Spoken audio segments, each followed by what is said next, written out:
क्या वो उसे प्यार करने लगी है? शुरुआत श्री को दिखाने से होती है, जिसे अपने क्लासमेट से खबर मिलती है कि कल रात जियांग, चैन और सॉन्ग पर गुंडों ने हमला किया था।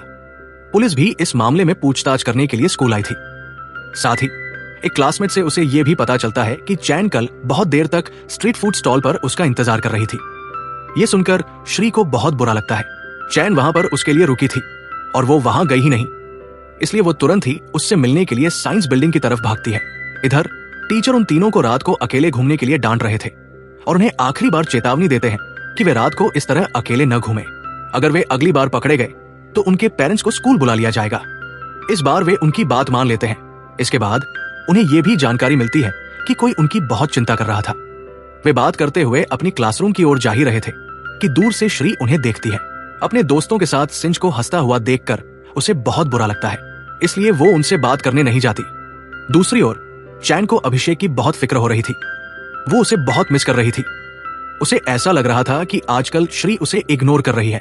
अपनी उलझन को दूर करने के लिए वो अपनी नई बेंच में डुमान से पूछती है कि अगर कोई दोस्त हमसे दूर हो रहा हो तो इसका क्या कारण हो सकता है? क्या किसी कारण से अगर कोई दोस्त दूर चला जाए तो दोस्ती टूट सकती है? डुमान उसकी इन बातों का कोई जवाब नहीं देती। उसके मुताबिक वो यहाँ दोस्ती करने के लिए नहीं बल्कि पढ़ाई करने के लिए आई है। उसका लक्ष्य एक बड़े विश्वविद्यालय में प्रवेश लेना है। यहाँ का कोई भी दोस्त बाद में उसके किसी काम नहीं आएगा। इसी समय सिंज डुमान को अपनी डांस टीम में प्रैक्टिस करने की रिक्वेस्ट करती है, लेकिन बहुत कहने के बाद भी डुमान नहीं मानती। उसे सिर्फ पढ़ाई करनी थी। तभी जन सिंज को ही पार्टिसिपेट करने की सलाह देती है। उसके मुताबिक उसकी हाइट प्रतियोगिता के लिए परफेक्ट रहेगी। इसके बाद सिंज भी इस बात के लिए तैयार हो जाती है। इन सब के बीच चैन ने अप्रत्यक्ष रूप से डुमान की मदद कर दी थी, जिससे उसे डांस प्रतियोगिता में भाग नहीं लेना पड़ा। इसलिए वो चैन के सवालों का जवाब देते हुए कहती है कि अगर दोस्ती सच्ची है तो दोस्त दूर भी चला जाए फिर भी दोस्ती नहीं टूटेगी, लेकिन अगर इतनी छोटी बात पर दोस्ती टूट रही है तो वो तुम्हारा दोस्त कभी था ही नहीं। ये सुनकर चैन सोच में पड़ जाती है। फिर जब उनका स्कूल खत्म होता है तो सिंज उन सभी को टी पार्टी के लिए आमंत्रित करती है और वे सभी मान जाते हैं, लेकिन जाने से पहले श्री को मैसेज करके उसे भी आने के लिए कहती है। इधर श्री ने उन्हें एक साथ देख लिया था।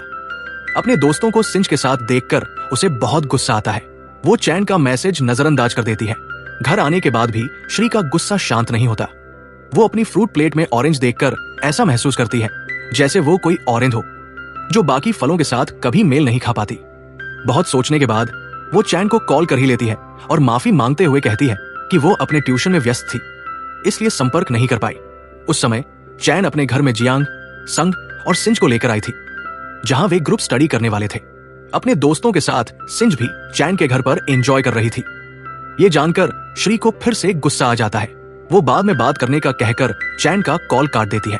उसे लग रहा था कि सिंज धीरे धीरे उसके दोस्तों को उससे छीन रही है और एक दिन सॉन्ग को भी उससे छीन ही लेगी। गुस्से में श्री ऑरेंज को डस्टबिन में फेंक देती है। अगले दिन चैन और डुमान एक स्टोर में गए थे। वे दोस्ती के बारे में बात कर रहे थे और वहीं पर श्री थी, जो उनकी बातें चुपचाप सुन रही थी। डुमान के मुताबिक अगर चैन को अपनी दोस्ती के लिए इतना प्रयास करना पड़ रहा है तो उसे वो दोस्ती तोड़ देनी चाहिए। सच्चे दोस्तों के बीच इतना प्रयास करने की जरूरत नहीं पड़ती।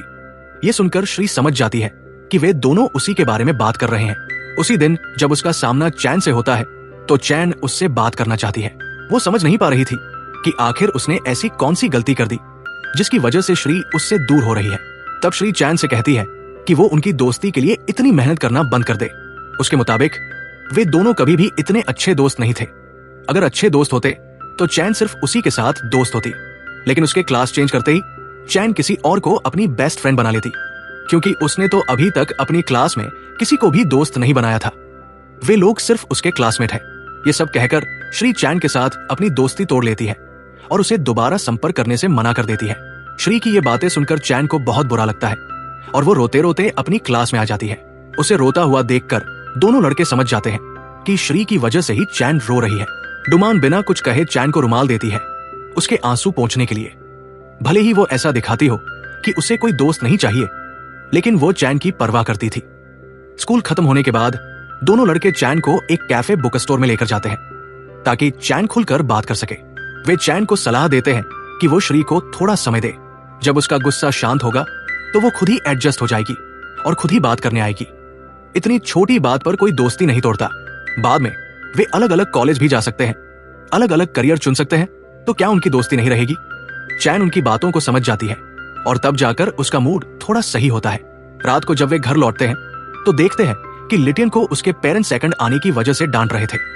मिस्टर ली तो उस पर हाथ उठाने वाले थे कि तभी वे तीनों लिटियन को बचाने के लिए आवाज देते हैं और उसे ग्रुप स्टडी के लिए जियांग के घर चलने के लिए आमंत्रित करते हैं।